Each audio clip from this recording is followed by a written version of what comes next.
Bom dia, meu amigo, tudo bem por aí? É estranho perguntar tudo bem por aí, né?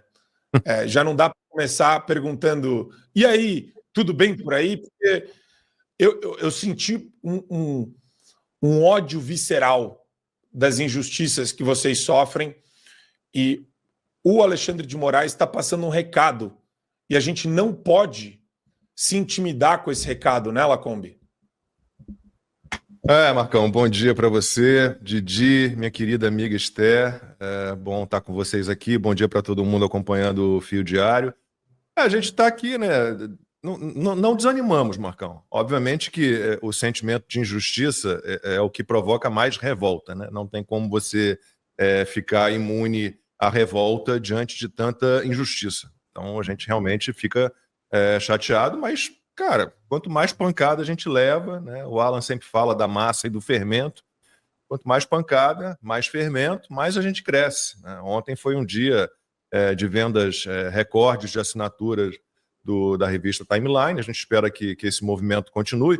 Claro, estamos preocupados porque a gente entende que nem todo mundo sabe usar o VPN. Então, a partir de hoje, estamos aqui há poucas horas, né? Daqui a meio-dia de horário de Brasília, a gente entra com Conversa Timeline no YouTube, com o canal banido do Brasil. Então, a gente estava batendo ali no YouTube uma audiência entre 8 mil e 10 mil todo dia. A gente vai ficar monitorando aqui para saber quantas pessoas continuam com a gente, apesar do banimento do canal no YouTube. Foi uma onda assim, muito triste, né? Começou com um aviso do X enigmático, só dizendo que veio uma ordem do STF, citando uma lei lá, citando o Marco Civil da internet, dizendo que tinha vindo uma reclamação legal, uma demanda legal para banimento da nossa conta no X, né, da Rede Timeline, @Rede Timeline no X.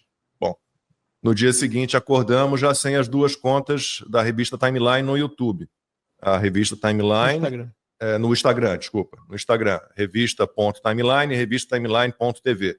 Essas duas contas do Instagram também desapareceram e essas, nenhum aviso da Meta, nada, nenhuma comunicação, nada.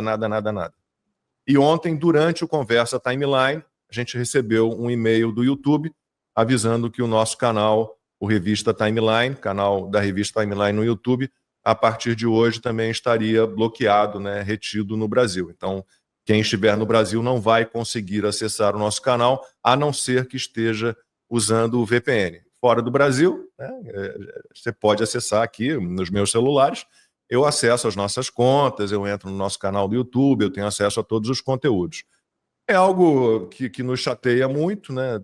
Não vamos ficar conjecturando aqui, mas não há nada contra mim no STF, não há nada contra o Max no STF, então a gente imagina que seja mais uma vez aquela paixão enrustida de certo ministro por este moço que hoje está elegantérrimo aqui ao meu lado, Alan dos Santos. Queria te ouvir também, Alan, te trazer para a conversa. Ontem a gente fazendo as análises sobre Cláudia Leite, sobre Ministério Público da Bahia, falando o que a Cláudia Leite pode ou não falar na música dela, 10 entidades da sociedade civil. Existem... Eu fico imaginando a quantidade de tarado que tem querendo censurar as outras pessoas, militância da esquerda, que consegue organizar entidades sem fins lucrativos, receber financiamento para essas entidades, e daí chega na audiência pública do Ministério Público e fala: ela tem que parar de cantar a música caranguejo, ou se ela cantar, ela tem que cantar do jeito original. Isso tudo, de uma certa forma, é reflexo do sistema. E o exemplo vem de cima, e o precedente vem de cima, e em cima tem o Supremo Tribunal Federal abrindo todos os precedentes, inclusive que relativizam os conceitos que nunca poderiam ser relativizados, como racismo religioso, racismo recreativo. Então, eles têm sido os promotores da maior crise da nossa história, Alan, no que tange a liberdade de expressão e de imprensa. A história é um pouquinho mais antiga, né? José Ramos Tinhorão era o membro do Partido Comunista, junto com Sérgio Cabral Pay, fundou o Caderno de Cultura do Jornal do Brasil. E ele é o autor da tese de que para a música ser popular, ela tem que ser oprimida pelo Estado e pela religião, pela igreja, né? E ele é que colocou essa cisânia entre os brasileiros, se aproveitando de um conflito teológico, por exemplo, entre cristãos, católicos e protestantes, colocar esse pessoal contra os espíritas, contra os macumbeiros, etc. E o pessoal cai igual patinho, né? Porque confunde a discussão teológica e transforma isso numa questão política. Então, o José Ramos Chorão é que criou a tese de que para uma música ser genuinamente popular, ela não pode ser uma música que seja apoiada ou permitida pelo Estado e pela religião vigente, a igreja, no caso, a maioria dos religiosos no Brasil, que são os católicos e protestantes. E daí que ele foi transformando o conceito de popular e tirando isso do povo, ou seja, tirando o conceito de popular do popular.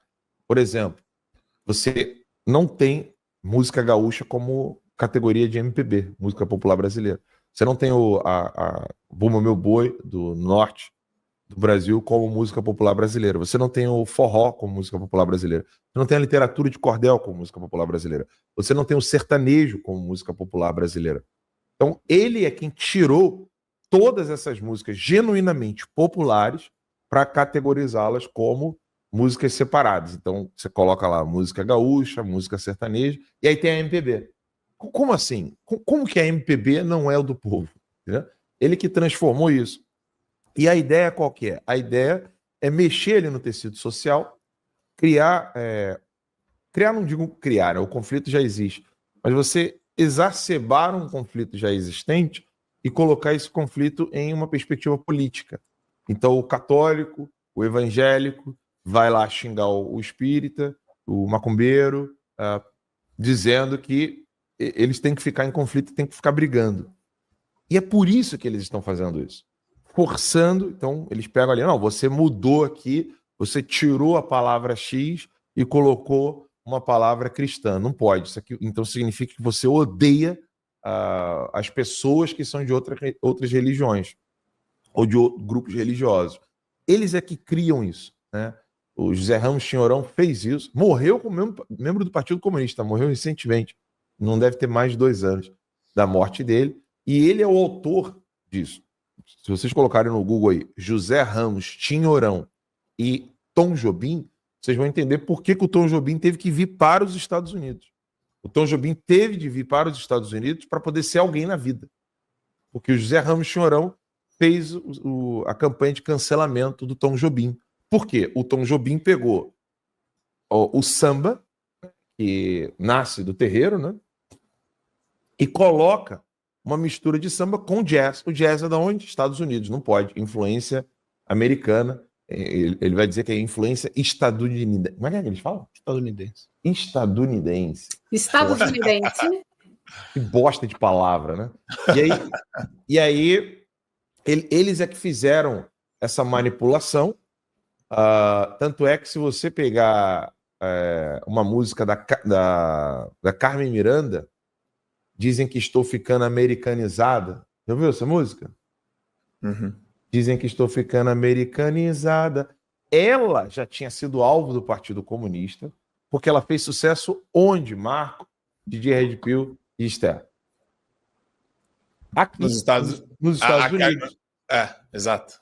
Aqui nos Estados Unidos. Ou seja, eles já fizeram a caveira da Alan, quando eu fazia... Você está me lembrando de uma aula de história que eu tive na graduação que falava que ela trabalhava para o Império Americano. Eu ouvi o professor de história falando que a Carmen Miranda... Os comunistas isso fizeram gravado. Está gravado, foi primeiro colegial. Eu estava ouvindo essas porcarias. Eles fizeram isso para destruir a carreira dela. Sim. E por que eles fizeram isso? Daí que a gente sempre fala, que vocês falam, nós falamos, a importância do aspecto cultural. E quem quer lutar contra os comunistas não entende. Pensa só em presidência de Senado, presidente de Câmara, que é sempre a mesma novela, de 2 em 2 anos. São sempre os mesmos bostas, os mesmos canalhas, os mesmos pilantras. E aí o aspecto cultural fica à mercê. O cara, olha onde estava o José Ramos Chinhorão. Ele criou o caderno de cultura do Jornal do Brasil em um jornal, né, no qual escrevia, na época que ele criou, escrevia o doutor Plínio Correia de Oliveira, fundador da TFP. Você imagina você pegar hoje o Show da Manhã, e aí quem vai criar um programa de cultura do Show da Manhã vai ser um comunista, membro do Partido Comunista, e todo mundo fica de boa aceitando. Sim. Era isso que estava acontecendo naquela época. E aí vamos voltar lá para Cláudia Leite. O que eles estão querendo fazer? Ela tem que passar pelo rito de beijamão. Passa pelo rito de beijamão, quem manda somos nós. E a nossa estratégia é colocar uns contra os outros. E aí, politicamente, eu, por exemplo, sou católico. Eu tenho amigo macumbeiro, eu tenho amigo maçom, eu tenho amigo protestante, eu tenho amigo espírita. E nós nem sequer entramos em debates teológicos. E quando a gente entra em debate teológico, fica claro, límpido e transparente que é teológico. Sim. Não tem nada a ver com a pessoa, não tem nada a ver com a política, não tem nada a ver com nada. Só que os comunistas não. Os comunistas, quando eles querem pegar uma divergência teológica ou uma divergência antropológica, seja lá o que for, eles já querem colocar aquela coisa do oprimido e do opressor. Aí já começa a luta de classe. Eles fazem sempre isso. E é isso que eles estão fazendo com a Cláudia.